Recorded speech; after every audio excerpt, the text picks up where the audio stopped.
Il s'agit de l'esprit d'une lectrice qui venait chaque jour et qui ne voulut jamais quitter les lieux, même après sa mort.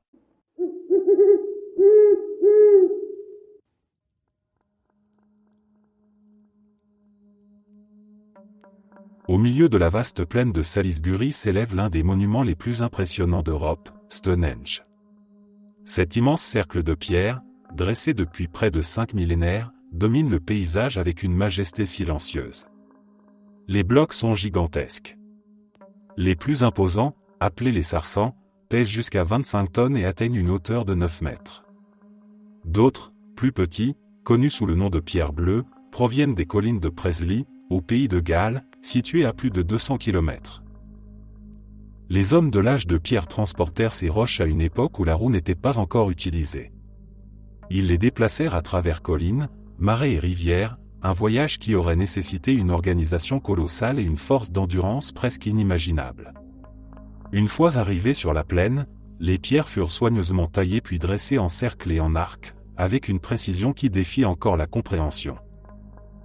Stonehenge n'était pas une simple construction. C'était un lieu sacré, un sanctuaire où l'on honorait les ancêtres et les dieux. Des sépultures ont été retrouvées autour du site, indiquant que des cérémonies funéraires y étaient régulièrement célébrées. On y a découvert des ossements humains, certains brûlés, d'autres enterrés avec des objets précieux. Le site était autant un lieu de mémoire qu'un lieu de pouvoir. Les bâtisseurs avaient également une connaissance remarquable des cycles célestes. L'alignement des pierres correspond parfaitement au solstice. Chaque année, au lever du soleil du solstice d'été, les premiers rayons traversent l'axe du monument et illuminent le centre du cercle. Ce moment marquait sans doute un passage symbolique, reliant le monde des vivants à celui des dieux et des esprits. Les cérémonies qui s'y déroulaient devaient rassembler de grandes foules venues de tout le pays. Au fil des siècles, Stonehenge nourrit de nombreuses légendes. Les chroniqueurs médiévaux racontaient que Merlin, le célèbre enchanteur de la légende arthurienne, avait bâti le monument en une seule nuit grâce à ses pouvoirs magiques. D'autres disaient que les pierres étaient vivantes, capables de se déplacer toutes seules ou de chanter lorsque le vent soufflait entre elles. Dans la tradition locale, on affirmait que certaines de ces pierres possédaient des vertus de guérison et que les malades venaient les toucher pour retrouver la santé. Stonehenge conserve cette aura de mystère et de fascination. Les visiteurs ressentent souvent une impression étrange en s'approchant du cercle, comme si le lieu conservait une énergie invisible. Les archéologues, les astronomes et les conteurs se sont succédés pour interpréter le monument, chacun apportant sa version. Mais Stonehenge reste avant tout une œuvre monumentale qui unit la pierre, le ciel et la mémoire des hommes, gardienne silencieuse d'un monde disparu.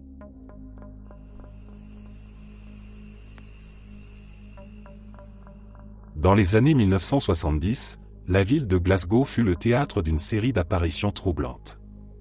Plusieurs habitants affirmèrent avoir croisé un homme étrange, vêtu de noir, qui errait dans les rues à la tombée de la nuit. Ce personnage fut rapidement surnommé le Burning Man, à cause de son visage anormalement déformé, comme figé dans une grimace grotesque. La première rencontre documentée eut lieu en 1976. Une femme marchait seule près de la rivière Clyde lorsqu'elle aperçut une silhouette immobile sous un lampadaire. L'homme portait un long manteau sombre, mais ce fut son visage qui la glaça. Ses traits semblaient tordus, sa bouche étirée en une grimace involontaire, ses yeux brillants et fixes comme ceux d'une statue vivante. La femme déclara plus tard qu'il ne l'avait pas agressée, mais qu'elle avait ressenti une peur profonde, presque viscérale, en le voyant. Quand elle détourna le regard et le releva, il avait disparu sans bruit. Peu après, d'autres témoignages similaires apparurent. Une jeune femme racontait être rentrée chez elle en courant après avoir vu le même homme se dresser à quelques mètres d'elle, son visage convulsé comme s'il souffrait. Des couples dirent l'avoir croisé dans les parcs, où il surgissait soudainement, les fixant un instant avant de disparaître à nouveau. Ce qui troubla encore plus les témoins, c'était la manière dont le Burning Man semblait apparaître et disparaître sans logique. On ne l'entendait jamais approcher, ses pas étaient totalement silencieux, comme s'il flottait. Certains disaient même l'avoir vu se volatiliser dans l'air, fondre dans l'ombre comme une fumée. La police reçut plusieurs signalements mais n'arriva jamais à identifier un suspect. Les descriptions étaient trop vagues, si ce n'est ce visage grimaçant, toujours le même. Les enquêteurs évoquèrent l'idée d'un rôdeur ou d'un malade mental, mais aucune arrestation ne fut faite. Rapidement, l'histoire prit une dimension presque surnaturelle. Certains habitants pensaient que le Burning Man n'était pas humain mais un esprit, une manifestation liée aux quartiers anciens de Glasgow. D'autres le considéraient comme un présage de malheur.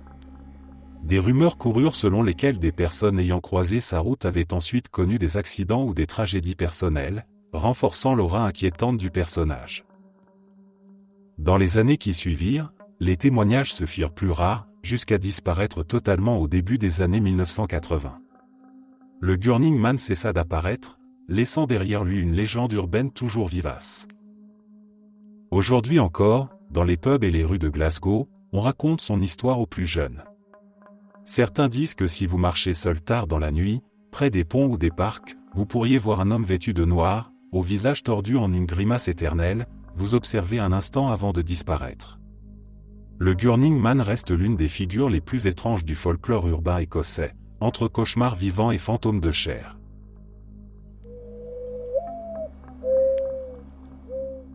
Dans les hauteurs de l'Oxfordshire, entre vallées verdoyantes et collines couvertes de brume, se cache une figure mystérieuse que l'on ne découvre que de loin ou du ciel. C'est le cheval blanc d'Uffington, une silhouette immense tracée dans la craie, longue de plus de 100 mètres. Ses lignes fines et allongées, presque abstraites, représentent un cheval galopant mais ne ressemblent à aucun animal réaliste. On dirait une vision, une ombre figée dans la terre depuis des millénaires. Les chercheurs estiment que cette figure a été gravée il y a environ 3000 ans, à l'âge du bronze. Pourtant, nul ne sait qui en est l'auteur ni quel message il voulait transmettre. Était-ce un signe religieux, une offrande aux dieux du ciel ou du soleil? Était-ce un emblème guerrier pour impressionner ceux qui approchaient? Ou peut-être un symbole de fertilité pour bénir les récoltes et les troupeaux? Au Moyen Âge, les villageois voyaient en ce cheval une créature vivante prisonnière de la colline. Ils croyaient que si l'on cessait de nettoyer régulièrement la craie pour maintenir la silhouette visible, le cheval reprendrait vie et s'élancerait hors du sol à la tombée de la nuit. Des récits anciens racontent que certains bergers, seuls dans la lande, entendirent des sabots galoper dans le noir alors qu'aucun animal ne se trouvait là. D'autres affirmaient avoir aperçu une silhouette blanche filer entre les collines avant de disparaître dans l'ombre. Pendant des siècles, une fête appelée le Scouring se tenait près du cheval. Les habitants du comté se réunissaient pour gratter la craie, chanter, boire et célébrer la présence du mystérieux animal. Pour eux, ce n'était pas seulement une tradition, c'était une protection. On disait que si le cheval s'effaçait, la prospérité quitterait la région et les malheurs s'abattraient sur le peuple. Avec le temps, les légendes se multiplièrent. Certains lièrent le cheval aux anciennes tribus celtiques qui vénéraient des divinités solaires et guerrières. D'autres racontèrent qu'il marquait l'emplacement de trésors cachés ou la tombe d'un roi oublié. Quelques conteurs affirmaient même que le cheval ne représentait pas un cheval mais une créature mythique, un dragon ou un esprit gardien de la vallée. Malgré les études archéologiques, le mystère n'est pas levé. Le cheval blanc d'Uffington demeure un message venu d'un monde disparu. Il repose immobile sur la colline mais ceux qui le contemplent ressentent toujours une étrange impression, comme si l'animal n'attendait qu'un signe pour se réveiller et galoper à nouveau sous la lune.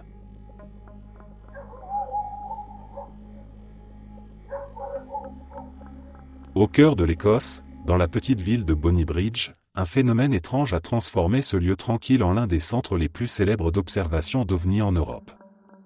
Depuis les années 1990, des centaines de témoignages rapportent l'apparition de lumières mystérieuses dans le ciel, des engins aux formes étranges, et des phénomènes que personne n'a pu expliquer. Tout commença un soir de 1992, lorsqu'un habitant du nom de James Walker conduisait sa voiture sur une route de campagne. En levant les yeux, il remarqua 3 lumières brillantes disposées en triangle qui flottaient silencieusement au-dessus de lui. Les lumières suivaient sa voiture à faible altitude, puis, soudain, disparurent à une vitesse fulgurante.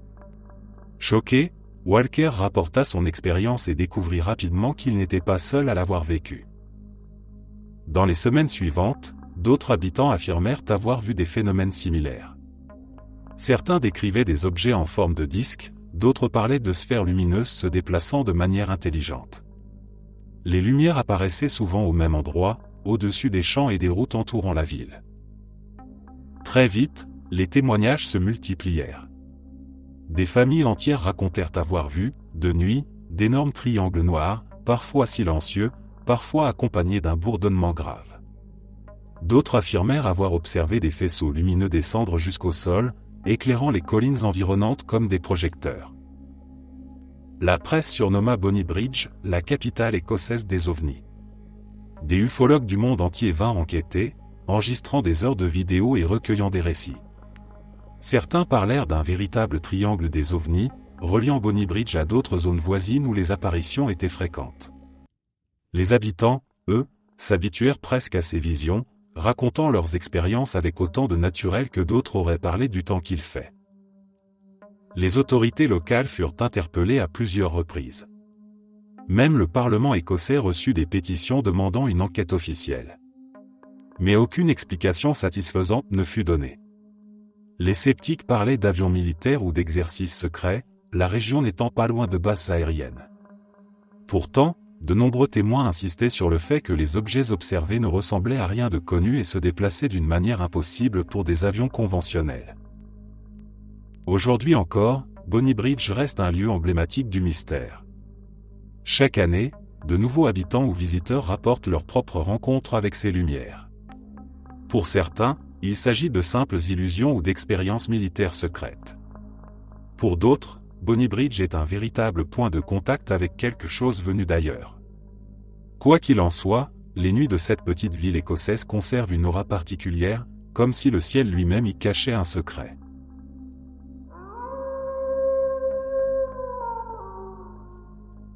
En 1939, à la veille de la Seconde Guerre mondiale, un domaine du Suffolk devint le théâtre d'une découverte qui bouleversa l'histoire de l'Angleterre. Sur les terres de Sutton, une femme fortunée, Edith Pretty, demanda à un archéologue amateur, Basil Brown, de fouiller d'anciennes buttes de terre visibles près de sa maison. Ces monticules étaient depuis longtemps considérés comme de simples collines naturelles, mais Edith pressentait qu'ils cachaient quelque chose d'important. Lorsque Brown commença à creuser, il ne tarda pas à mettre au jour les contours d'une immense structure. Peu à peu apparurent les traces de planches de bois disparues depuis des siècles. Ce qu'il avait devant lui était l'empreinte fantomatique d'un navire funéraire, long de 27 mètres, enterré sous la terre. Au centre, il découvrit une chambre funéraire intacte, remplie d'objets d'une richesse inouïe. Des casques de fer richement décorés, des boucliers ornés, des épées à la lame finement travaillées, des harnais de chevaux, des pièces d'or et des bijoux incrustés de grenats reposaient là depuis plus de 1300 ans. Il y avait également de la vaisselle en argent byzantin, des cuillères gravées de noms chrétiens, ainsi que des objets venus de terres lointaines, preuve que l'Angleterre entretenait déjà des liens avec des royaumes éloignés. La découverte la plus célèbre fut le casque de Sutton, aujourd'hui l'un des symboles les plus connus de l'Angleterre anglo-saxonne. Avec ses motifs animaliers, ses sourcils en métal et son visage stylisé, il donne l'impression de fixer celui qui l'observe, comme si le guerrier enterré à Sutton veillait toujours sur son trésor. Mais qui reposait dans ce tombeau? Les archéologues pensent qu'il s'agissait du roi Radwald des Angli, un souverain puissant du 7e siècle. Sa tombe fut conçue pour refléter son autorité et son rôle de chef. Pourtant, aucun corps n'a jamais été retrouvé. Certains croient que les sols acides de la région ont dissous les os au fil des siècles. D'autres pensent que le roi n'a jamais été inhumé là et que le navire fut un cénotaphe, une tombe symbolique sans dépouille. Les fouilles révélèrent également que Sutton n'était pas un site isolé. D'autres monticules funéraires contenaient des sépultures moins riches, témoignant d'une tradition d'enterrements royaux ou aristocratiques. Le lieu apparaissait comme un sanctuaire du pouvoir, un espace où les morts prestigieux rejoignaient leurs ancêtres dans l'au-delà, accompagnés de leurs biens les plus précieux. La découverte de Sutton bouleversa la vision que l'on avait de l'Angleterre du Haut Moyen Âge. Jusqu'alors, cette époque était souvent qualifiée d'âge sombre, marquée par la chute de l'Empire romain et la fragmentation des royaumes. Mais les trésors mis au jour révélèrent une société raffinée, ouverte sur le monde, capable d'art et de diplomatie.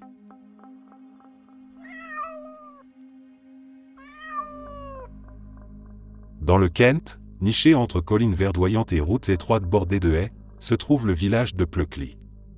derrière son apparence paisible se cache une réputation bien plus sombre. Plecly est connu comme le village le plus hanté d'Angleterre, un lieu où les vivants partagent leur nuit avec une foule d'esprits.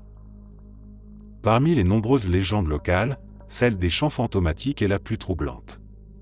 On raconte que, par certaines nuits, des voix s'élèvent dans le vent, des chœurs étranges résonnent dans les champs et les ruelles vides. Ces chants ressemblent à des prières ou à des lamentations, comme s'ils venaient d'un temps ancien. Un récit transmis depuis le XIXe siècle parle d'un colonel à la retraite qui se donnait rendez-vous chaque soir dans une taverne du village. On dit qu'après sa mort, son spectre continua d'apparaître devant la cheminée, toujours avec sa pipe à la bouche, murmurant des airs militaires à demi chantés. Les clients qui s'attardaient dans l'auberge affirmaient entendre ces chants sourds mêlés au crépitement du feu, bien que la salle fût vide. À la sortie du village, près d'un vieux pont connu sous le nom de Pinnock Bridge, d'autres histoires circulent. On dit qu'une femme vêtue de rouge se jette dans les eaux chaque nuit, répétant le geste qui l'avait conduite à la mort. Ceux qui s'attardent dans le silence du pont affirment entendre ces cris suivis d'un chant désespéré, une mélodie brisée qui se mêle au bruit de l'eau sombre. Les habitants parlent aussi d'un instituteur pendu dans sa classe, dont la voix résonnerait encore au milieu des ruines de l'ancienne école. Des témoins racontent avoir entendu, au petit matin, des bribes de chansons d'enfants portées par le vent alors qu'il n'y avait personne. Ces chants semblent venir de nulle part, s'éteignant brusquement dès qu'on s'en approche. Le plus effrayant se produit parfois dans l'église de Saint-Nicolas, dont le cimetière domine le village. À la tombée de la nuit, certains visiteurs affirment avoir entendu des chœurs résonner à l'intérieur, des voix graves et profondes récitant des prières anciennes. Mais lorsqu'ils poussent la porte, l'église est vide et silencieuse. Les chants fantomatiques de Plecly, mêlés aux autres apparitions spectrales du village, entretiennent la légende d'un lieu où les morts ne trouvent pas la paix. Les visiteurs viennent nombreux, attirés par sa réputation. Certains repartent en riant, d'autres jurent avoir entendu une voix dans la nuit, une mélodie fragile qui flotte encore dans l'air. Et ceux-là ne reviennent plus jamais sans jeter un regard inquiet vers les ombres de Plecly.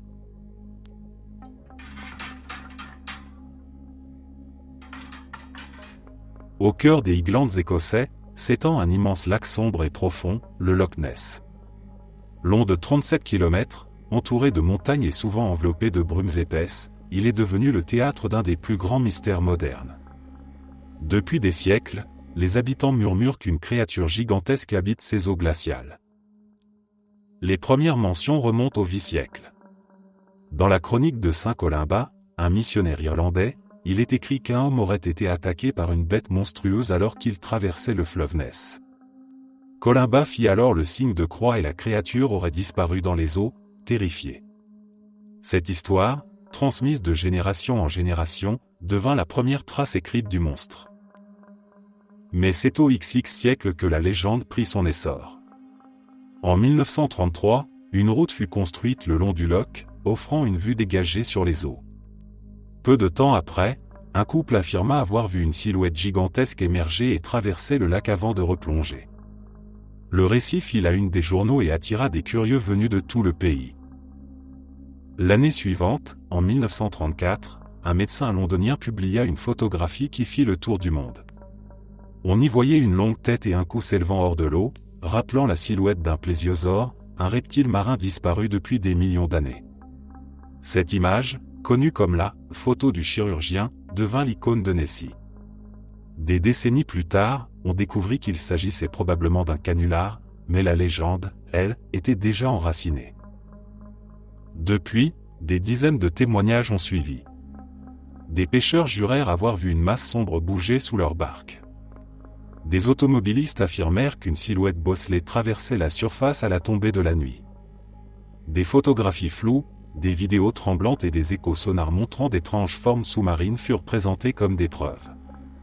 Chaque fois, les scientifiques tentaient d'expliquer ces visions par des troncs flottants, des vagues, des phoques ou des illusions d'optique.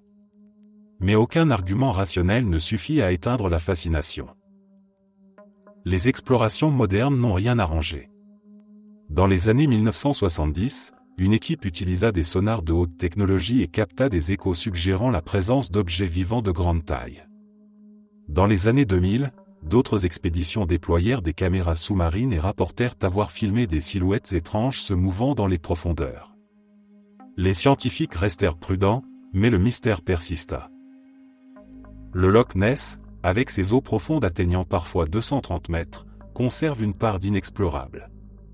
Ses remous, ses jeux de lumière et sa brume épaisse nourrissent l'imagination. Qu'il s'agisse d'un simple mythe, d'un phénomène naturel mal interprété ou de la survivance d'une créature insaisissable, Nessie demeure une légende vivante. Chaque année, des milliers de visiteurs scrutent la surface du lac, espérant être les prochains témoins à apercevoir la mystérieuse silhouette qui hante les eaux écossaises. Dans les landes sauvages du Devon, entre collines couvertes de bruyères et vallées boisées, une rumeur court depuis plusieurs décennies. On raconte qu'un grand félin rôde, silencieux et insaisissable, que l'on surnomme la bête d'Exmoor. Tout commença dans les années 1970 lorsque des éleveurs découvrirent leurs troupeaux attaqués d'une manière inhabituelle. Les moutons portaient des marques profondes à la gorge, comme si une créature puissante les avait saisis d'un seul coup de croc. Rapidement, des témoins affirmèrent avoir vu un énorme chat noir courir sur les collines, bondissant avec l'agilité d'un fauve. On le décrivait aussi grand qu'un berger allemand, mais avec la souplesse et la grâce d'une panthère. Dans les années 1980, les témoignages se multiplièrent. Des automobilistes dirent avoir aperçu la bête traversant la route en pleine nuit, ses yeux jaunes brillants reflétant la lumière des phares. Des randonneurs racontèrent avoir senti une présence inquiétante avant de voir furtivement une silhouette sombre disparaître dans la lande. Certains jurèrent avoir entendu des rugissements lointains, inhabituels dans la campagne anglaise. La presse s'empara du phénomène et les habitants, partagés entre fascination et peur, commencèrent à parler d'un Big Cat échappé d'un zoo privé. À cette époque, les lois britanniques sur la détention d'animaux exotiques venaient d'être durcies et de nombreux propriétaires avaient dû lâcher leurs fauves. Cela aurait pu expliquer la présence d'un prédateur sauvage. Mais malgré les battues organisées, malgré l'intervention de l'armée qui posta même des tireurs sur les collines en 1983 après une attaque massive de moutons, aucun corps ni aucune preuve définitive ne fut jamais retrouvé. Les photos prises au fil des ans restent floues, souvent contestées. On y distingue parfois une silhouette féline sur une colline ou une forme noire traversant un champ, mais jamais rien de concluant. Les scientifiques expliquent que certaines observations pourraient correspondre à de grands chiens, à des renards ou à des illusions causées par la lumière. Pourtant, ceux qui ont croisé la bête d'Exmoor en sont convaincus, ce qu'ils ont vu n'était pas un animal domestique mais un fauve puissant et sauvage. En Écosse, au cœur de l'Angus, se dresse le château de Glamy, une bâtisse aux allures de conte de fées. Ses tours élancées, ses murs épais et ses couloirs interminables semblent sortis d'un autre temps. Pourtant, derrière sa façade majestueuse, Glamy est réputé pour être l'un des lieux les plus hantés et les plus mystérieux du Royaume-Uni. Le château est associé à de nombreux récits tragiques. On raconte qu'au Moyen Âge, un comte de Crawford, joueur invétéré, aurait parié son âme avec le diable lors d'une partie de cartes. La nuit de l'enfer, des éclairs illuminèrent les vitres et des cris retentirent à travers la demeure. Depuis, les serviteurs affirmaient entendre encore le bruit des cartes battues et des dés roulant sur une table invisible dans une pièce perdue du château. Mais le secret le plus étrange est celui de la fameuse chambre cachée. Depuis des générations, une rumeur court dans la famille des comtes de Strathmore, propriétaires du domaine. Selon la légende, une pièce scellée contiendrait un héritier monstrueux, né difforme et condamné à vivre enfermé, loin des regards. On dit qu'il aurait grandi à l'intérieur, devenu adulte sans jamais quitter sa prison, nourri en secret par les domestiques. Certains racontent que des visiteurs auraient vu, de nuit, une silhouette énorme derrière une fenêtre condamnée.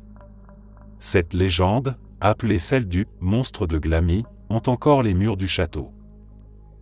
Le lieu regorge aussi de fantômes. La plus célèbre apparition est celle de la Dame Grise, qu'on identifie souvent à Janet Douglas, accusée de sorcellerie et brûlée vive en 1537. On dit que son esprit erre encore dans la chapelle, priant sans fin, vêtu de gris.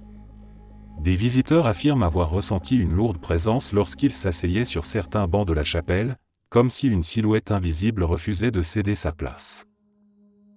Dans les couloirs, les serviteurs racontaient autrefois entendre des bruits de pas précipités alors que personne ne s'y trouvait. Des portes claquaient sans raison et des rires d'enfants résonnaient au milieu de la nuit.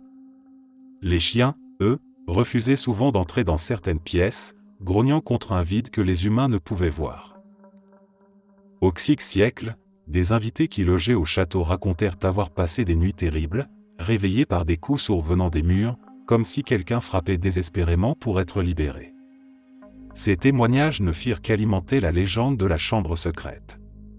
Certains assurent que seul le comte, son héritier et l'intendant connaissent l'emplacement exact de cette pièce et qu'ils jurent de garder le secret.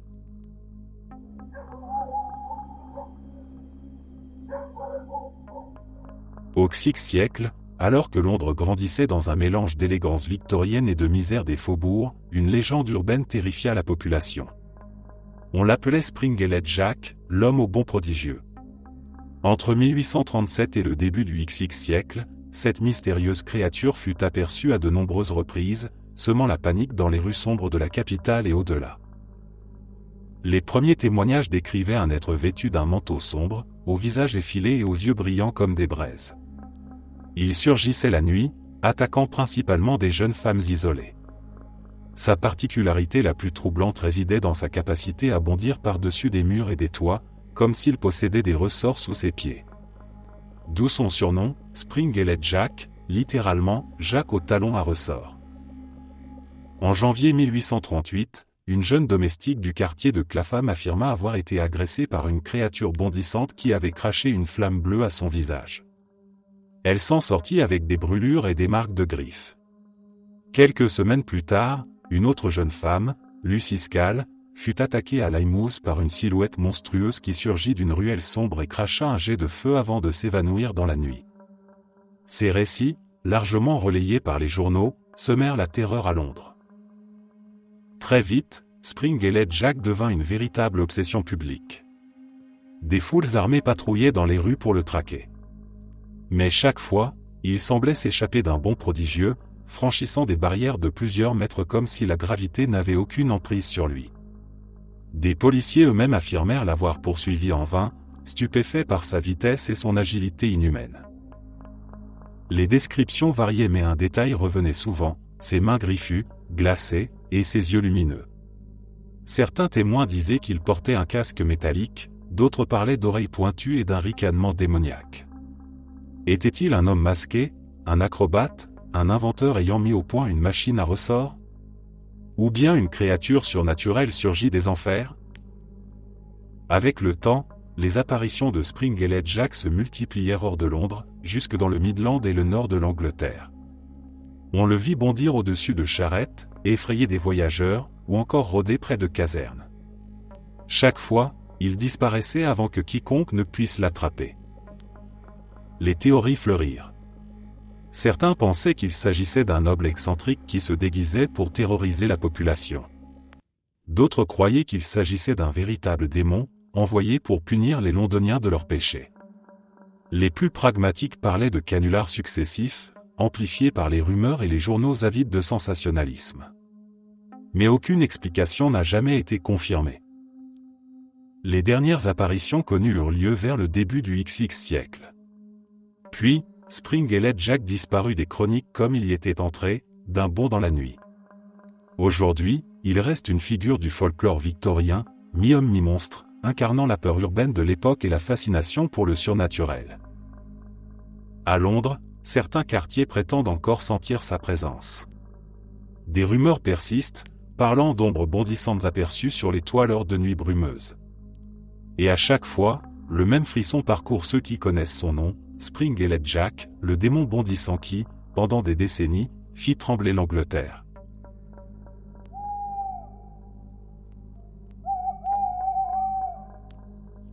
Dans le Norfolk, au cœur de la campagne anglaise, se dresse Rainham Hall, un manoir majestueux construit au XVIIe siècle. Ses murs de briques rouges et ses grandes fenêtres reflètent une histoire longue et tourmentée. C'est là qu'habite l'un des fantômes les plus célèbres de Grande-Bretagne, la Dame Brune. La légende raconte qu'il s'agirait de Dorothy Walpole, sœur du Premier ministre Robert Walpole. Mariée à Charles Townshend, un homme réputé pour sa jalousie et sa brutalité, Dorothy aurait été enfermée dans le manoir après que son mari découvrit son infidélité supposée. Elle y serait restée prisonnière jusqu'à sa mort, survenue dans des circonstances obscures. Certains disent qu'elle succomba à la petite vérole, d'autres qu'elle mourut de tristesse et de maltraitance. Depuis, son esprit ne quitta jamais Rena Mall. Des domestiques furent les premiers à rapporter sa présence. Ils parlaient d'une silhouette vêtue d'une robe de soie brune, errant la nuit dans les escaliers et les couloirs. Ses pas résonnaient dans le silence, et parfois son visage apparaissait, éclairé d'une lumière surnaturelle. Plusieurs invités de la maison, parmi lesquels des membres de la noblesse, jurèrent eux aussi l'avoir vue. Le témoignage le plus célèbre survint en 1936. Ce jour-là, 2 photographes du magazine Country Life visitaient Rena Mall pour un reportage. Alors qu'ils installaient leur matériel près du grand escalier, ils aperçurent une forme translucide descendant lentement les marches. Ils eurent le réflexe d'appuyer sur le déclencheur et capturèrent l'une des photos les plus célèbres de l'histoire du paranormal, celle d'une silhouette voilée, lumineuse, semblant flotter dans l'air. L'image fit le tour du monde et renforça la réputation du manoir. Ce cliché divisa les spécialistes. Certains y virent une preuve irréfutable, d'autres un simple trucage photographique. Mais les témoins qui avaient vu la dame brune avant et après cette photo n'avaient aucun doute.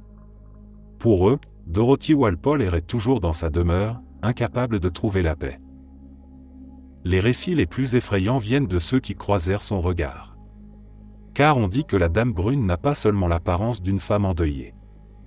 Ceux qui l'approchent de trop près décrivent un visage creux, avec des orbites vides, comme si ses yeux avaient été arrachés. Cette vision d'horreur fit fuir plus d'un invité, certains jurant ne jamais revenir à Rena Mall. Les visiteurs qui y passent la nuit affirment parfois ressentir un souffle glacé sur leur nuque lorsqu'ils gravissent l'escalier. Le cliché de 1936 reste affiché dans les livres et musées, rappelant que, dans les vieilles demeures anglaises, certains habitants ne quittent jamais vraiment leur maison.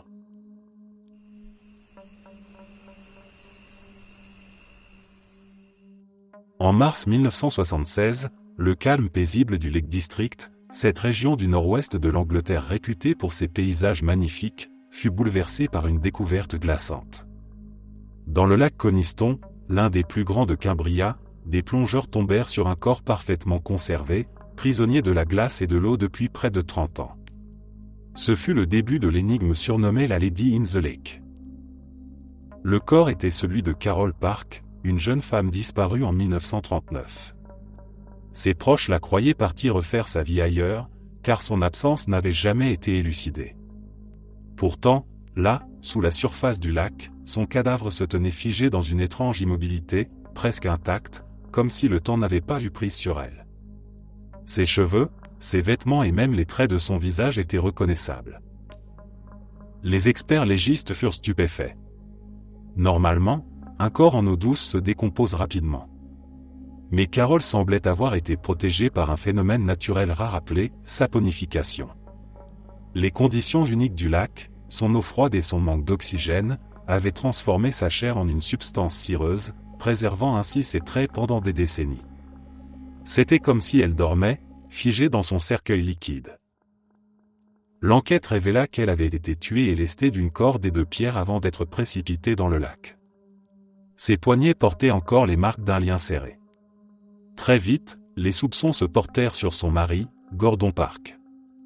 Celui-ci avait toujours affirmé que sa femme l'avait quitté sans prévenir en 1939. Pourtant, les indices accumulés montraient qu'il aurait pu être impliqué dans son meurtre. Pendant des années, l'affaire resta dans l'ombre. Mais dans les années 1990 et 2000, de nouveaux témoignages réapparurent. D'anciens voisins affirmèrent avoir entendu des disputes violentes chez les Park. Un camarade de cellule de Gordon déclara qu'il avait avoué son crime. En 2005, plus de 60 ans après la disparition de Carol, Gordon Park fut arrêté, jugé et condamné pour son meurtre. Il passa le reste de sa vie en prison. Pourtant, le mystère ne s'éteignit pas. Certains soutinrent que les preuves étaient trop fragiles et que Gordon Park avait été condamné sur des bases douteuses. Après sa mort en prison en 2010, de nombreuses voix s'élevèrent pour demander une révision du procès.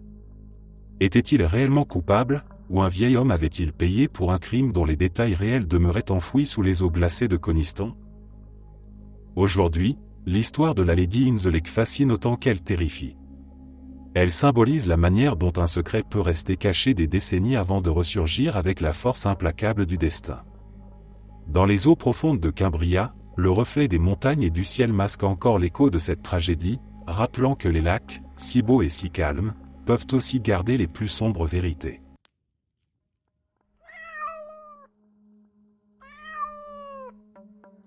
En août 1977, dans une petite maison de banlieue au nord de Londres, une famille ordinaire devint le centre de l'une des affaires paranormales les plus célèbres du Royaume-Uni. La maison, située au 284 Green Street, abritait Peggy Hodgson, une mère célibataire, et ses 4 enfants. Au départ, rien ne distinguait leur quotidien de celui de leurs voisins, jusqu'à ce qu'une série d'événements étranges bouleverse leur vie. Tout commença par des bruits mystérieux dans la chambre des 2 plus jeunes filles, Janet et Margaret. Des coups secs résonnaient contre les murs et le plafond, comme si quelqu'un frappait de l'intérieur. Puis les meubles se mirent à bouger seuls. Des tiroirs s'ouvraient brusquement, les lits vibraient, et parfois des chaises glissaient d'un bout de la pièce à l'autre. Peggy, la mère, terrifiée, appela la police. Lorsqu'un agent inspecta la maison, il assista à un phénomène troublant, une chaise se déplaça de plusieurs centimètres sans que personne ne la touche. L'événement fut consigné dans son rapport officiel. Ce témoignage donna une légitimité à l'affaire et attira bientôt l'attention des journalistes et des enquêteurs du paranormal.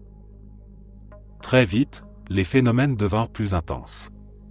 Les enfants étaient parfois projetés hors de leur lit par une force invisible. Janet, âgée de 11 ans, semblait particulièrement ciblée. Des témoins l'ont vue léviter dans sa chambre, parfois sous les yeux incrédules de voisins ou d'enquêteurs. Des photographies la montrant en l'air, les bras écartés, alimentèrent le débat entre croyants et sceptiques. Bientôt, une voix gutturale se fit entendre, semblant sortir de la bouche de la jeune fille. Cette voix rauque, bien différente de la sienne, se présentait comme l'esprit d'un certain Bill Wilkins, un homme qui aurait vécu autrefois dans la maison et y serait mort dans son fauteuil. Lors d'enregistrements, la voix se manifesta plusieurs fois, répondant aux questions et défiant les observateurs par son ton effrayant. Des spécialistes de la parole étudièrent le phénomène et conclurent qu'il aurait été presque impossible pour une enfant de produire ce type de son de façon prolongée sans endommager ses cordes vocales. Des enquêteurs de la Society for Psychical Research passèrent plusieurs mois sur place. Ils prirent note des événements, installèrent des appareils d'enregistrement et recueillirent des témoignages. Ils constatèrent des objets se déplaçant sans explication, des bruits sourds se produisant au milieu de la nuit, ainsi que des phénomènes lumineux étranges. Pourtant, malgré leurs efforts, aucune preuve définitive ne permit d'expliquer les manifestations. Bien sûr, des voix sceptiques s'élevèrent. Certains journalistes accusèrent les enfants d'avoir mis en scène les phénomènes pour attirer l'attention. Des témoins affirmèrent les avoir vus tricher à quelques occasions. Mais même parmi les plus sceptiques, beaucoup reconnaissaient que certains événements dépassaient toute mise en scène possible. Pendant près de 2 ans, la maison d'Enfield fut le théâtre de ces manifestations. Puis, peu à peu, les phénomènes cessèrent, laissant la famille retrouver une vie presque normale. Mais Janet Hodgson, longtemps après, déclara encore ressentir une présence et affirma que certains souvenirs ne la quitteraient jamais.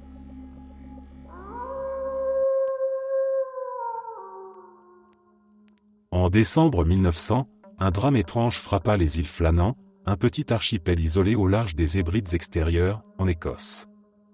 Ces rochers battus par les vents et les vagues abritaient un phare construit quelques années plus tôt pour guider les navires à travers l'Atlantique déchaîné. 3 gardiens, Thomas Marshall, James Duca et Donald MacArthur, y étaient chargés de maintenir la lumière en service. Le 15 décembre, un navire passant non loin du phare nota que la lumière n'était pas visible. Mais ce n'est que le 26 décembre que le navire de relève, le Hesperus, fut envoyé pour enquêter.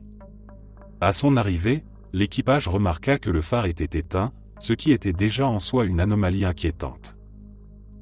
Lorsque le capitaine et ses hommes débarquèrent, ils découvrirent un phare désert. À l'intérieur, tout semblait en ordre, les lits étaient défaits comme si les hommes avaient dormi récemment, la vaisselle posée sur la table et une horloge arrêtée. Mais il n'y avait aucune trace des 3 gardiens. En fouillant les alentours, les enquêteurs remarquèrent que l'un des cirés, ses lourds manteaux de protection contre la pluie, avait disparu, ce qui signifiait qu'au moins un des hommes était sorti sans prendre la sienne.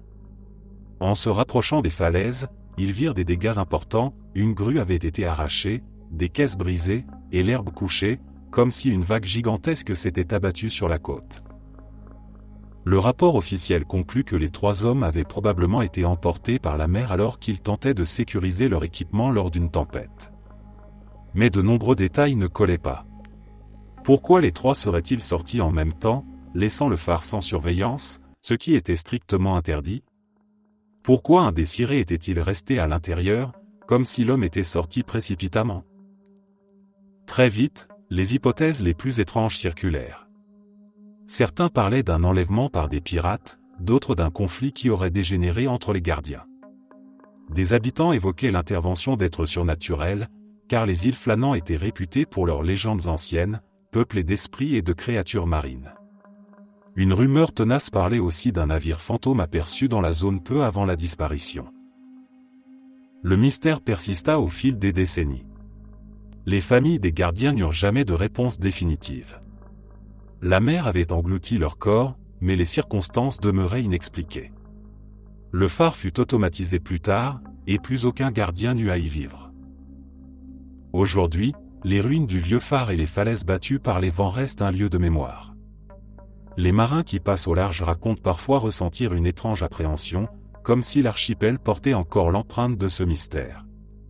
La disparition des 3 gardiens des îles Flânans demeure l'une des énigmes maritimes les plus célèbres d'Écosse, une histoire où la mer, la solitude et l'inconnu s'entrelacent à jamais.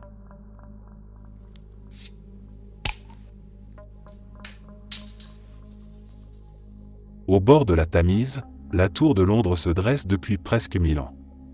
Conçue à l'origine comme une forteresse par Guillaume le Conquérant, elle devint successivement palais royal, prison d'État et lieu d'exécution. Ses murs épais, ses cachots sombres et ses cours pavés sont chargés de l'histoire sanglante de l'Angleterre. Là où tant de vies furent brisées, on dit que les esprits des suppliciés demeurent encore. Le fantôme le plus célèbre est celui d'Anne Boleyn, seconde épouse du roi Henri VIII. Accusée d'adultère et de trahison, elle fut décapitée en 1536 sur l'ordre de son propre mari. Depuis, de nombreux témoins ont affirmé l'avoir aperçue dans la chapelle Saint-Pierre-aux-Liens, où son corps repose sans tête. Parfois, elle erre dans les couloirs, tenant sa tête entre ses mains, son visage pâle éclairé par une lueur irréelle. Des gardes de la tour, appelés les Yeomen Warders, racontent encore avoir senti sa présence glaciale lors de leur ronde nocturne. Un autre spectre marquant est celui des 2 jeunes princes, Édouard V et Richard de Shrewsbury, enfermés dans la tour en 1483. Leur oncle, Richard III, prit la couronne et les enfants disparurent mystérieusement. On croit qu'ils furent assassinés en secret et ensevelis sous un escalier de la forteresse. Depuis, des témoins disent avoir vu leur silhouette translucide, vêtue de chemises de nuit blanches, se tenant par la main et errant tristement dans les escaliers. Parmi les autres esprits célèbres, on évoque celui de Lady Jane Grey, la « reine de 9 jours », exécutée en 1554, ou encore celui de Margaret Pole, comtesse de Salisbury. Son exécution fut si brutale que son spectre entrait encore la tour, poussant des cris terrifiants dans la cour d'exécution. Mais les fantômes ne se limitent pas aux figures royales. Des gardes rapportent avoir croisé une grande silhouette d'ours dans l'arsenal, vestige du temps où la tour abritait une ménagerie royale. Cet ours spectral aurait même provoqué la panique d'un soldat qui, croyant affronter une bête vivante, planta sa baïonnette dans le vide avant de s'évanouir. La tour est si imprégnée de légendes que ses gardiens, les Yeomen Warders, racontent volontiers les histoires aux visiteurs. Pour eux, ces récits ne sont pas de simples contes mais des fragments de mémoire, car les couloirs de la tour portent encore les échos des condamnés, les prières murmurées avant l'exécution et les gémissements étouffés des prisonniers.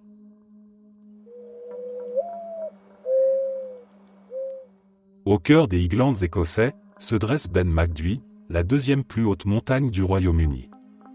Ses pentes austères, souvent noyées dans la brume, et son sommet balayé par des vents glacés en font un lieu à la beauté majestueuse mais inquiétante. Depuis des générations, les alpinistes et les habitants de la région parlent d'une présence étrange qui entrait ces hauteurs, l'homme gris, ou Aemfir Liatmor en gaélique. Le premier récit marquant remonte à 1925, lorsqu'un éminent alpiniste et scientifique, le professeur Norman Collie, raconta une expérience glaçante qu'il avait vécue des années plus tôt.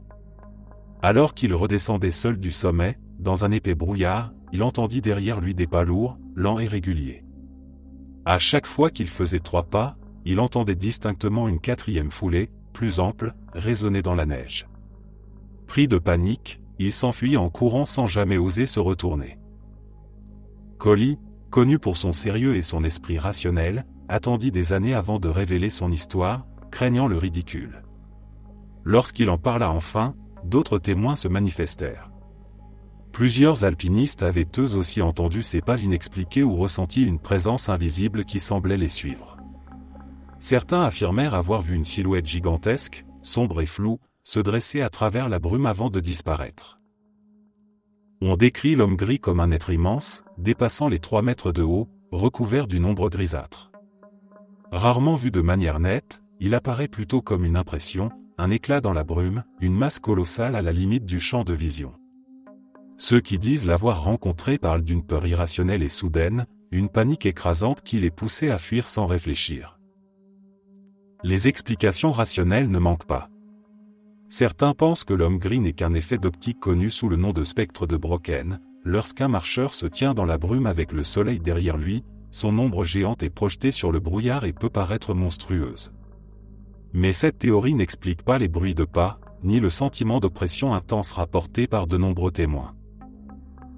D'autres voient dans l'homme gris une créature réelle, proche du Yeti ou du Bigfoot, une relique préhistorique qui survivrait encore dans les régions les plus sauvages des Highlands.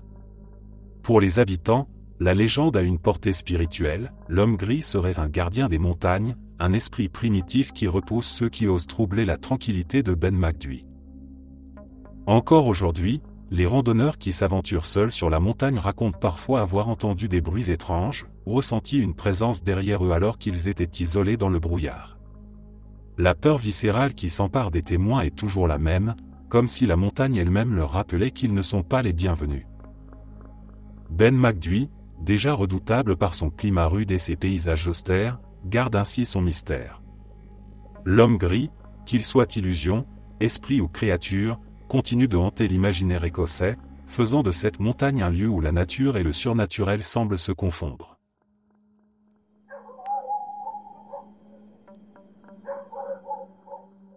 Au cœur de l'Essex, dans le petit village de Borley, se trouvait autrefois une demeure qui acquit une réputation sinistre, Borley Rectory. Construite en 1862 pour abriter le recteur Henry Bull et sa famille, elle fut très vite surnommée « la maison la plus hantée d'Angleterre ». Dès les premières années, les habitants de Borley rapportèrent des phénomènes étranges. On disait qu'une nonne fantomatique apparaissait la nuit, traversant les jardins en silence. Selon la légende, elle aurait vécu un amour interdit avec un moine d'un couvent voisin. Découverts, ils auraient tenté de fuir ensemble, mais la nonne fut capturée et emmurée vivante dans le domaine. Son âme condamnée errait depuis, parcourant le terrain où elle n'avait jamais pu trouver la paix. Les filles du recteur affirmaient entendre des pas résonner dans les couloirs alors que personne ne s'y trouvait. Des silhouettes sombres apparaissaient dans les escaliers puis disparaissaient. Les cloches de la maison sonnaient toutes seules au milieu de la nuit, et des coups sourds semblaient provenir des murs. Des voisins rapportaient aussi avoir vu une calèche spectrale traverser la route à toute vitesse, conduite par un cocher sans visage. Après la mort de Henry Bull, son fils hérita du rectory. Les phénomènes continuèrent et se multiplièrent. Mais ce fut dans les années 1920 que la réputation de la maison atteignit son apogée. Le nouveau recteur, Lionel Foyster, s'installa avec sa femme Marianne. Presque immédiatement, des phénomènes terrifiants se produisirent. Des pierres et des objets étaient projetés dans les pièces, des messages étranges apparaissaient sur les murs, semblant supplier « Marianne, aide-moi ». La jeune femme affirma être agressée par une force invisible qui la jetait parfois hors de son lit. L'affaire attira l'attention de Harry Price, un enquêteur du paranormal très connu à l'époque. Il passa plusieurs années à étudier Borley Rectory, installant des caméras, des médiums et des volontaires pour surveiller les lieux. Ces rapports décrivirent des phénomènes impressionnants, des objets en lévitation, des apparitions lumineuses, des voix désincarnées.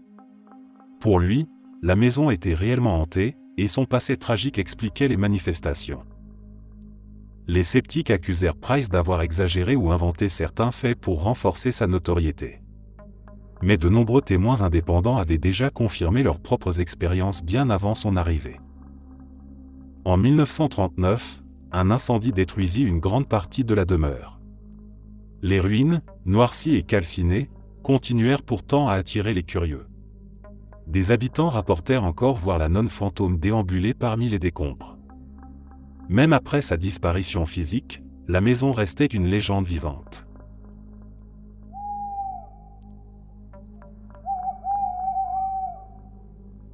Dans les années 1930, une ferme isolée de l'île de Man devint le centre d'une histoire si étrange que beaucoup refusèrent d'y croire, tandis que d'autres la considèrent encore aujourd'hui comme l'un des récits les plus insolites du Royaume-Uni.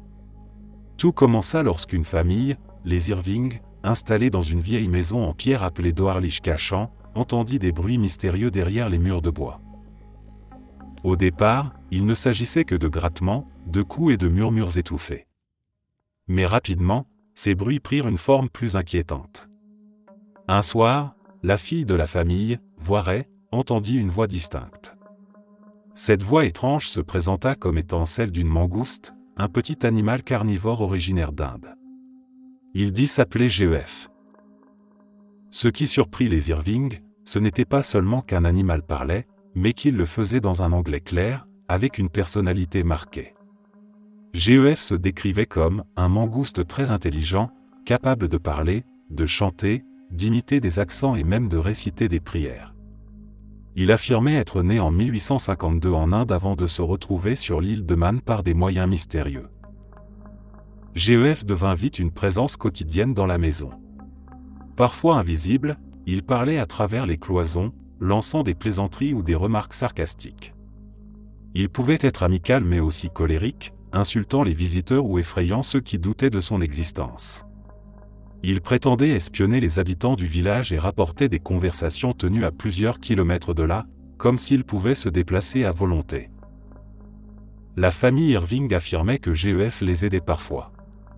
Il les prévenait lorsqu'un visiteur approchait, leur donnait des conseils et se disait protecteur de Voiret, la jeune fille. Parfois, il chantait des chansons ou lisait des passages de journaux, prouvant qu'il avait accès à des informations que personne ne lui avait transmises. Très vite, la nouvelle se répandit. Des journalistes et des chercheurs du paranormal vinrent à la ferme pour enquêter. Certains entendirent eux-mêmes la voix étrange derrière les murs, mais personne ne vit jamais clairement GEF. Quelques témoins dirent avoir aperçu une petite créature à poils jaunes, aux yeux brillants, qui se déplaçait rapidement autour de la maison. Les sceptiques pensèrent que tout n'était qu'une supercherie élaborée par la famille, peut-être par Voiret elle-même, ventriloque talentueuse. Mais les Irving jurèrent jusqu'à la fin de leur jour que tout était vrai et qu'ils avaient vraiment partagé leur vie avec une créature hors du commun. Après le départ de la famille, les bruits cessèrent et GEF ne fut plus jamais entendu. Voiret, devenue adulte, continua pourtant à affirmer que l'histoire était réelle et qu'elle n'avait jamais inventé GEF. Au nord-est de l'Écosse, près de la petite ville de Montrose, se trouvait l'un des plus anciens aérodromes militaires britanniques. Construit en 1913, il servit pendant les deux guerres mondiales comme base d'entraînement pour les jeunes pilotes.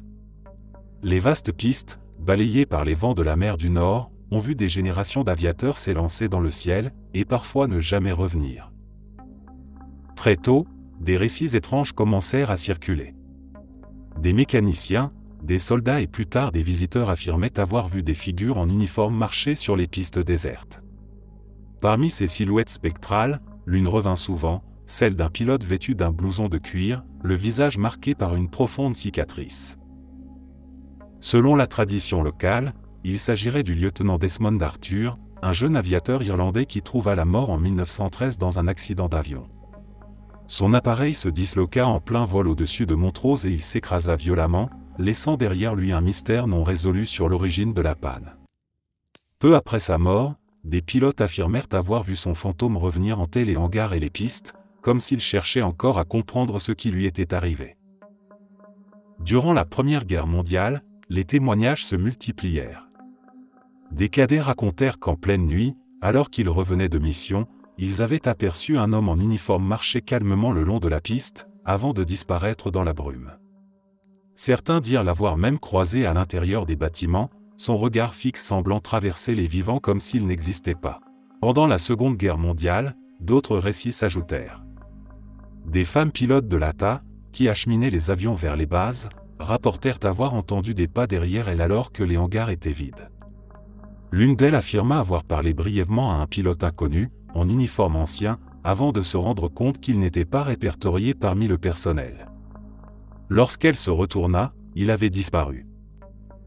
Le fantôme de Montrose fut observé jusque dans les années 1970, longtemps après la fermeture de l'aérodrome. Des passionnés d'aviation qui visitaient le site disaient encore voir un aviateur solitaire marcher le long des pistes envahies d'herbe, avant de s'évanouir dans l'air froid du matin.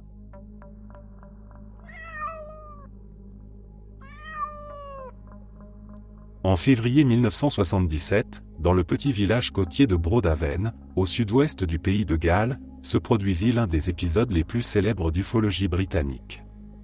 Tout commença par un groupe d'écoliers de l'école primaire locale.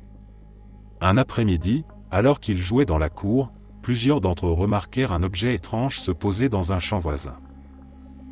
Ils décrivirent un engin en forme de cigare ou de soucoupe, métallique et brillant, posé derrière une haie.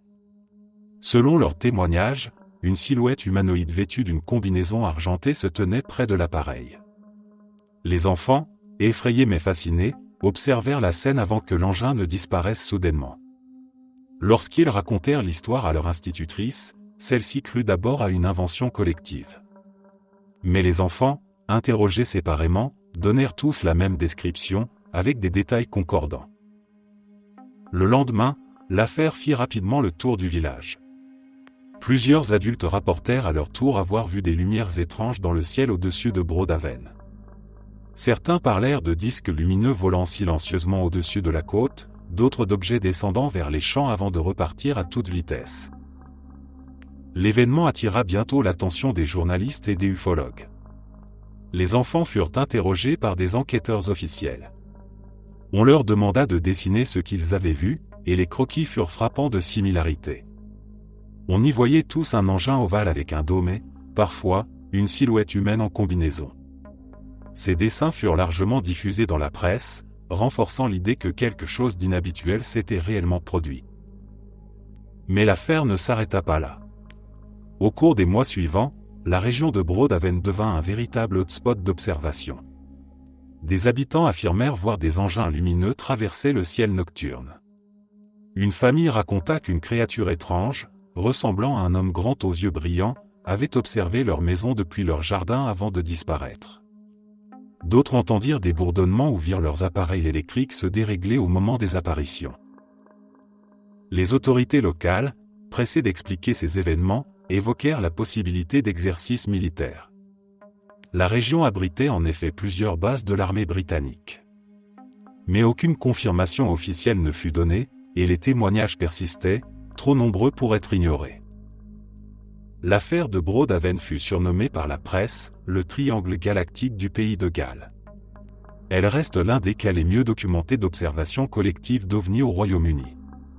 Les enfants, devenus adultes, continuèrent de confirmer leur histoire, affirmant que ce qu'ils avaient vu n'était pas une invention d'enfants mais un souvenir gravé à jamais dans leur mémoire.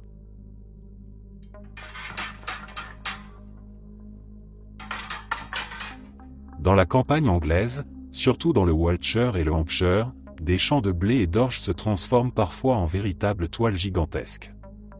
Au matin, les cultivateurs découvrent avec stupeur que leurs cultures ont été couchées au sol, formant d'immenses motifs géométriques, si parfaits et si précis qu'ils semblent dessinés par une main invisible.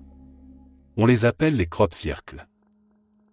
Les premiers témoignages remontent au XVIIe siècle, lorsque des villageois rapportèrent la présence de champs mystérieusement aplatis qu'ils attribuaient au « diable faucheur ». Mais c'est surtout à partir des années 1970 que les apparitions devinrent fréquentes, au point de captiver le monde entier. Au départ, les formes étaient simples, des cercles isolés, parfaitement tracés. Puis, au fil du temps, les dessins devinrent plus complexes. Certains représentaient des spirales gigantesques, d'autres des fractales, des étoiles, des symboles rappelant des mandalas ou même des représentations astronomiques. Certaines formations atteignaient des centaines de mètres de diamètre et apparaissaient du jour au lendemain, sans que personne n'ait vu ni entendu quoi que ce soit pendant leur création.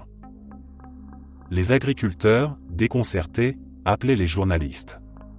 Très vite, les chercheurs, les ufologues et les curieux affluèrent. Les théories se multiplièrent. Pour certains, il s'agissait de messages venus d'extraterrestres, marquant la Terre de signes pour communiquer. D'autres y voyaient l'œuvre de forces telluriques, de champs électromagnétiques invisibles qui transformaient la matière. Des scientifiques observèrent que, dans certains cercles, les tiges n'étaient pas brisées mais pliées avec une chaleur mystérieuse, comme si elles avaient été assouplies de l'intérieur. Bien sûr, des canulars furent rapidement révélés. Dans les années 1990, deux hommes, Doug Bovey et Dave Shorley, avouèrent avoir créé plusieurs cercles à l'aide de simples planches et de cordes, démontrant comment l'on pouvait reproduire l'effet. Mais même après ces révélations, de nombreuses formations continuaient d'apparaître avec des détails si fins et des proportions si exactes qu'il semblait improbable qu'elles aient été réalisées par des humains en une seule nuit. Des témoins affirmèrent avoir vu des lumières étranges danser au-dessus des champs avant l'apparition de nouveaux cercles. D'autres rapportèrent des dysfonctionnements d'appareils électroniques et de compas lorsqu'ils entraient dans certaines formations. Des médiums, eux, parlaient de lieux chargés d'une énergie puissante, capables de provoquer des sensations de vertige, de chaleur ou de sérénité profonde. Chaque été, les Crop Circles attirent des milliers de visiteurs. Certains viennent par curiosité, d'autres par conviction, persuadés que les motifs contiennent des messages codés pour l'humanité. Les motifs deviennent de plus en plus spectaculaires, presque artistiques, et semblent choisis pour frapper l'imaginaire.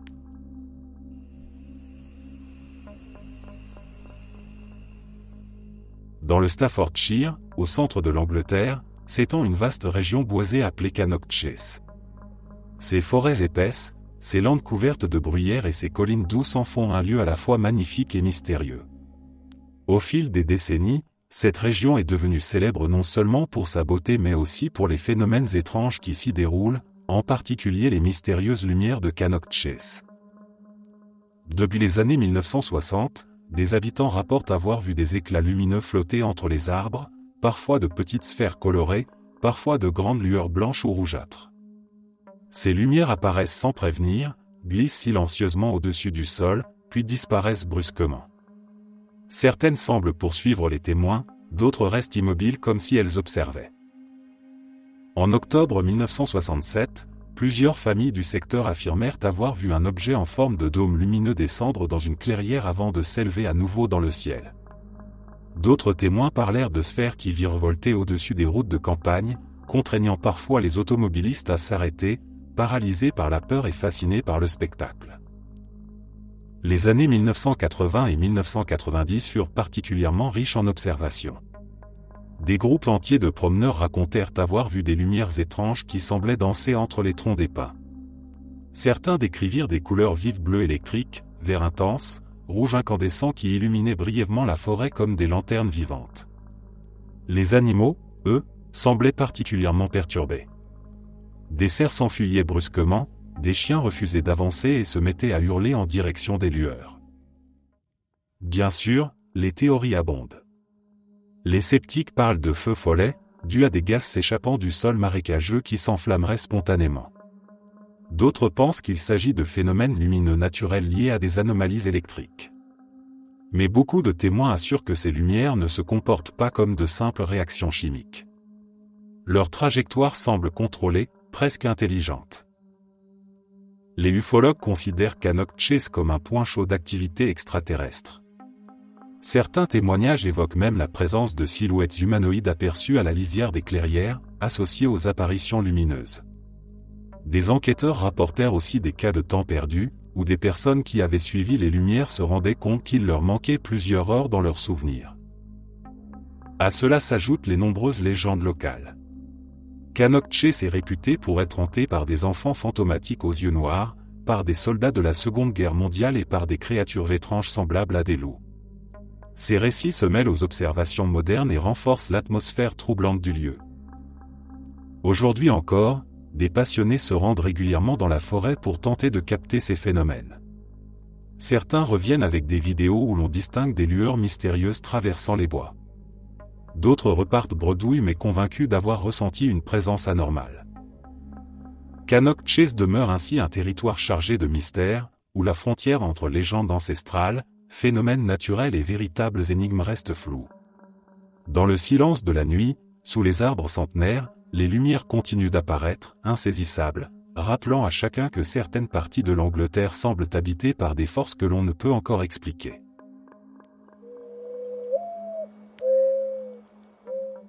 En 1996, dans un petit village gallois nommé Landouis, les habitants furent témoins d'un phénomène si étrange que beaucoup en parlent encore aujourd'hui. Ce matin-là, le ciel était couvert, une averse soudaine se mit à tomber, et avec elle, des dizaines de grenouilles. Les villageois racontent qu'ils entendirent d'abord un bruit particulier, comme des gouttes plus lourdes que la pluie. Lorsqu'ils levèrent les yeux, ils virent des petits corps sombres tomber du ciel et s'écraser sur le sol humide. Les routes et les jardins furent rapidement recouverts de grenouilles vivantes, certaines sautillant encore, d'autres immobiles. Les enfants, fascinés, essayaient de les attraper, tandis que les adultes observaient avec effroi cette scène digne d'un récit biblique. Les grenouilles étaient toutes de petite taille, identiques, comme si elles provenaient du même étang. Pourtant, aucun plan d'eau n'était situé à proximité immédiate du village. Les habitants fouillèrent les alentours, cherchant une explication rationnelle. Les scientifiques qui étudièrent le phénomène avancèrent l'hypothèse d'une trompe d'eau. Une sorte de mini-tornade aurait aspiré les grenouilles d'un étang ou d'une rivière, puis les aurait transportées dans les airs avant de les relâcher au-dessus du village. Mais ce scénario n'expliquait pas tout. Pourquoi uniquement des grenouilles et pas de vases, de poissons ou de plantes aquatiques avec elles? Pourquoi précisément sur Landouis, et pourquoi à ce moment précis? Pour les habitants, l'événement resta une expérience presque mystique. Certains y virent un signe, un avertissement ou une bénédiction. Des récits populaires circulèrent bientôt, racontant que les grenouilles venaient purifier la terre ou annoncer un changement. D'autres, plus superstitieux, les considérèrent comme une malédiction. Le lendemain, il ne restait presque plus rien de cette pluie insolite. Les grenouilles s'étaient dispersées dans la campagne, et la vie reprit son cours. Mais l'histoire, transmise de bouche à oreille, marqua profondément le village. Elle rejoint la longue liste des pluies étranges observées dans le monde, mais celle de Landouis, avec ses grenouilles tombées d'un ciel gallois chargé de nuages, reste l'une des plus marquantes du Royaume-Uni.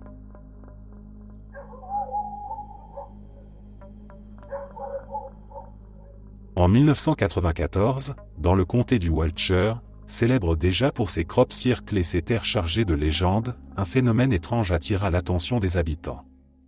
Par une journée d'hiver, alors que le ciel était couvert mais sans signe particulier de tempête, une pluie étrange s'abattit sur plusieurs villages de la région. Ce n'étaient pas des gouttes d'eau ordinaires. Ce qui tomba du ciel ce jour-là ressemblait à une substance translucide, gélatineuse, collante, qui s'étalait sur le sol, les toits et les champs. Les habitants furent d'abord intrigués, pensant à une sorte de pollution ou de résidus chimiques venus d'un avion. Mais en s'approchant, ils constatèrent que la texture ne ressemblait à rien de connu.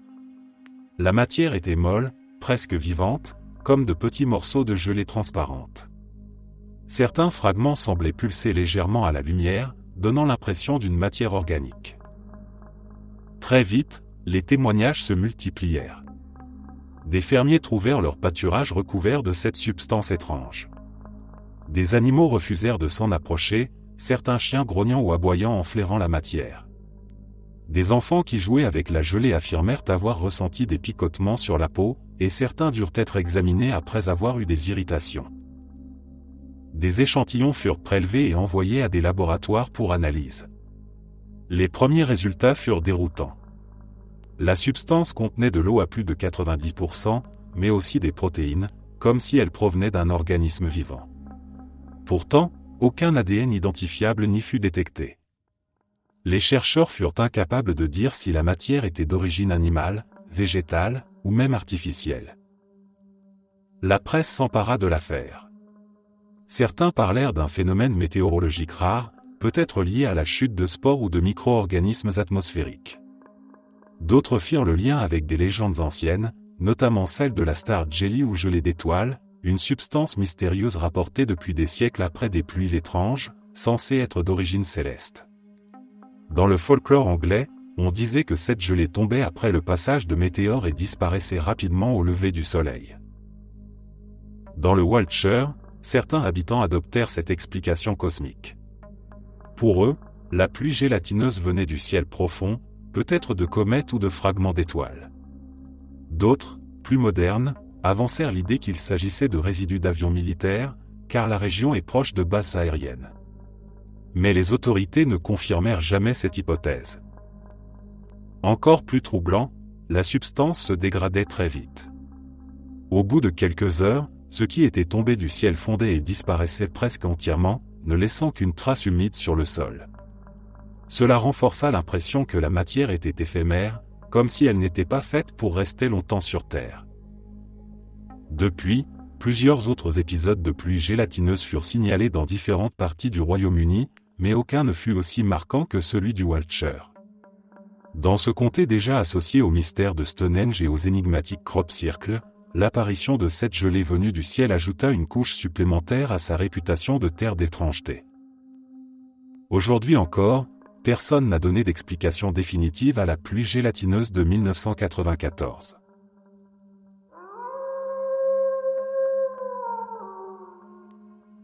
Au centre de Leeds, la grande bibliothèque municipale attire chaque jour des lecteurs, des étudiants et des chercheurs. Derrière ces murs de pierre victorienne, ses hauts plafonds et ses rayonnages chargés de milliers de livres, elle cache aussi une histoire qui glace le sang. Depuis des décennies, des employés et des visiteurs affirment qu'inspectent ses sous-sols et ses salles silencieuses. Les premiers récits remontent au début du XXe siècle. Des bibliothécaires racontaient qu'en descendant chercher des archives dans les caves, ils entendaient des pas résonner derrière eux. Quand ils se retournaient, il n'y avait personne. D'autres disaient avoir vu une silhouette de femme vêtue de noir, immobile entre les rayonnages, qui disparaissait dès qu'on s'approchait. Avec le temps, ces témoignages se multiplièrent. Des lecteurs affirmaient sentir un souffle glacé en feuilletant leurs ouvrages, comme si quelqu'un les observait au-dessus de leur épaule. Dans la salle de lecture principale, certains disaient avoir entendu des chuchotements indistincts, semblables à des prières ou à des pleurs étouffés. La légende locale veut que ce fantôme soit celui d'une employée qui travaillait à la bibliothèque au XIXe siècle. On dit qu'elle aurait mis fin à ses jours dans le bâtiment après une histoire d'amour tragique. D'autres pensent qu'il s'agit de l'esprit d'une lectrice qui venait chaque jour et qui ne voulut jamais quitter les lieux, même après sa mort. Dans les années 1970, une équipe d'enquêteurs du paranormal passa une nuit entière à l'intérieur de la bibliothèque. Ils rapportèrent avoir entendu des coups sourds dans les murs, comme si on frappait de l'intérieur des rayonnages, et sentir une odeur de fumée sans qu'aucun incendie ne soit détecté. L'un d'eux jura avoir vu la silhouette d'une femme aux longs cheveux noirs traverser une porte fermée. Aujourd'hui encore, les employés racontent leurs propres expériences. Certains refusent d'aller seuls dans les archives après la tombée de la nuit. D'autres disent qu'à certaines heures, les lumières vacillent étrangement dans la salle de lecture, comme si une présence invisible passait entre les lampes et les tables. Le spectre de la bibliothèque de Leeds fait désormais partie du folklore local. Les visiteurs curieux espèrent apercevoir la femme en noir parmi les rayonnages. Et beaucoup affirment, en sortant, qu'ils ont ressenti quelque chose d'inexplicable, une atmosphère lourde qui ne ressemble pas au simple silence d'une bibliothèque. Dans ce sanctuaire du savoir, il semble qu'un esprit veille encore, entre deux mondes, incapable de quitter les lieux qu'il a tant aimés. Merci d'être resté jusqu'à la fin. N'oubliez pas d'aimer la vidéo, de vous abonner et de partager vos propres histoires en commentaire. On se retrouve demain à la même heure devant ce feu.